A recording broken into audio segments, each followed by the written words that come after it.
नेपालको पूर्वी पहाडी भूभागमा अवस्थित रामेछाप जिल्ला रमाइलो प्रकृति, शान्त परिवेश र समृद्ध सांस्कृतिक विविधताले भरिएको छ। यही सुन्दर जिल्लाको मुटुमा पर्छ मन्थली बजार।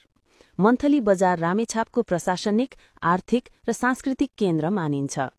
जिल्लाको सदरमुकाम यही भएकाले शिक्षा, स्वास्थ्य, व्यापार व्यवसायदेखि सरकारी सेवा सुविधाको मुख्य गन्तव्य यही बजार बनेको छ। बिहानैदेखि खुल्ने स्थानीय प्रकारी बजारमा उत्पादन बेच्न गाउँ-गाउँबाट आएका किसानहरूको भीड लाग्छ।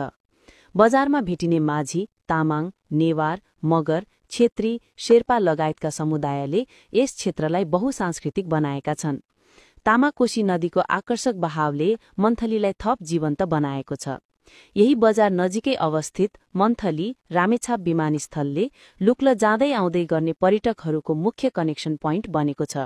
यातायातका साधन सहज हुँदा काठमाडौँदेखि सिधै यात्रुहरू यहाँ आइपुग्छन्। यसले स्थानीय व्यवसाय, होटल र ट्राभल सेवामा नयाँ अवसर सृजना गरेको छ। शैक्षिक रूपमा पनि मन्थली अग्रणी बन्दै गएको छ। विद्यालय, क्याम्पस तथा प्राविधिक संस्थाहरू विस्तार हुँदैछन्। साथै स्थानीय मेला पर्व, लदी, छठ, उभौली उधौली, मकर संक्रान्ति, लोसार जस्ता चाडहरूले यहाँको पहिचान झन बलियो बनाएका छन्। सरल जीवनशैली र आपसी सहयोग यी बासिन्दाहरूको पहिचान हो। तेज गतिमा भौतिक पूर्वाधार विस्तार भइरहेकाले मन्थली बजारको भविष्य अझ उज्जवल देखिन्छ।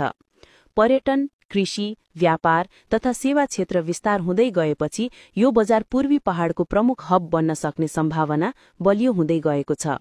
शान्त तर गतिशील, साधारण तर सम्भावनाले भरिएको, यही हो रामेछापको मन्थली बजार। भविष्यको धेरै सम्भावना बोकेको यो सानो सहर आज नै होइन, भोलि अझ धेरै उज्यालो हुँदैछ।